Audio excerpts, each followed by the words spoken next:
आइ अछि तारीख 2 सितंबर और आइ छै कुशे अमावस्या। आइ कुशोत्पाटन कयल जाइए, मतलब कुश के उखाड़ल जाइ छै।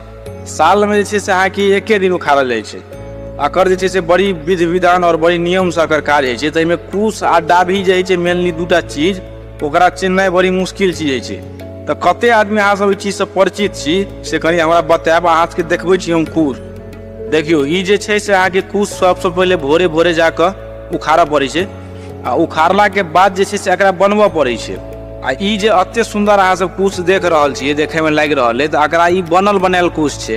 एकटा शुद्ध कुश में 3टा पात आ 3टा गिरह रहबाक चाही, तहन जाकऽ ओ एकटा कुश बनै छै। आब कहबै अहाँ जे कुश आ डाभी केना चिन्हल जाय, तऽ ई जे अगर अहाँके कुश भेल जेना मानि लिअ, तऽ एकरा जे उखाड़बै तऽ कुश वाला जे रहत ने ओ कनी धरगर रहत आ डाभी वाला जे रहत से कनी सॉफ्ट रहत। कुश वाला में अगर अहाँके हाथ अगर पूरा एना मारि देलियै तऽ